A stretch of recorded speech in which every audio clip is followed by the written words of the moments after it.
I'll say this about the COVID killer. Much like the Pizzagate massacre, I do like the poster. Oh my god, are we gonna get some Lucio Fulci style COVID action here? No, of course not. Don't go into this expecting any kind of style or ambition. This is less the New York Ripper and more the spirit of Uli Lamel bringing us a COVID movie to put in his universe of serial killer movies. The plot is that a serial killer is using New York's mask mandate to blend in and kill off random people on the streets. That's not a terrible idea for a slasher film or a satire. Yesterday I reviewed the Pizzagate Massacre, which was surprisingly decent. This movie, though, isn't exactly the movie I thought the other movie was gonna be going into it. It's worse! This is an 80-minute movie with 5 minutes of opening credits that go back and forth between credits, stock footage of the city, credits, stock footage of the city, and some driving shots. This practically continues through the whole film.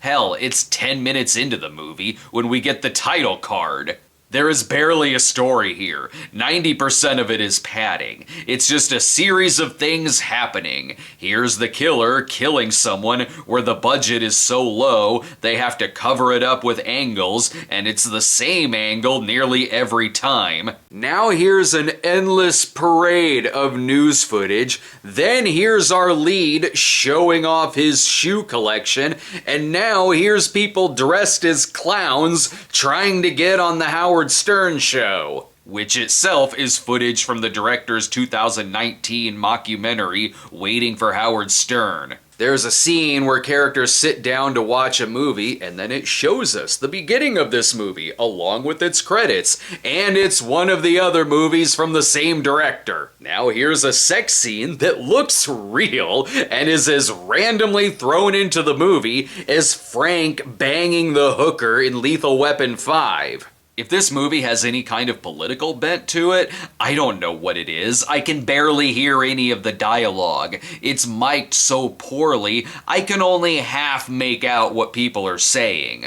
While also trying to believe our lead characters are cops, but dressed like they're halfway through a striptease. There's a part where there's 4 actors talking, only 2 of them aren't there, so they couldn't get a reaction shot of the people being spoken to. Not that I'd be able to hear them anyway, because the only thing you can hear in the movie is its blasting, god-awful soundtrack, which is one of the worst movie soundtracks I've heard in years. Even the serial killer plot makes no sense. Okay, so he can wear a mask outside. Too bad he still stands out, because barely anyone else in the movie wears a mask. And you'd still be able to pick him and the copycat killer out because one has a tattoo on his arm and the other has a knee brace. And the movie is so cheap, they get the cheapest masks they can find to where any idiot could tell who this is anyway. Don't bother sticking around to find out how it ends, because you've seen how it ends. The movie straight up rips off the finale to Nighthawks, before sequel baiting and leading to 8 minutes of ending credits.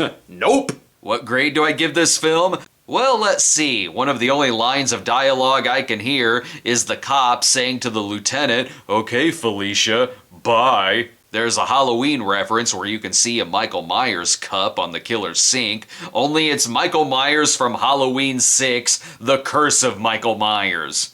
And this movie has the balls to have a lead character wear a hat through the whole movie that says, "Make movies great again," while being a film that has the dialogue, "I kick you in the nuts. You came out of these nuts. I didn't come out of those nuts. Oh yeah, you came out of these nuts and into your mama." F, F, F. This is the easiest F I've given to a film this year. If the Pizzagate Massacre showed what you can do with a limited budget, this movie shows that the producers would have been better off spending it at a strip club, because given the amount of stripper footage put into the movie, I think that's where they wanted to go to begin with.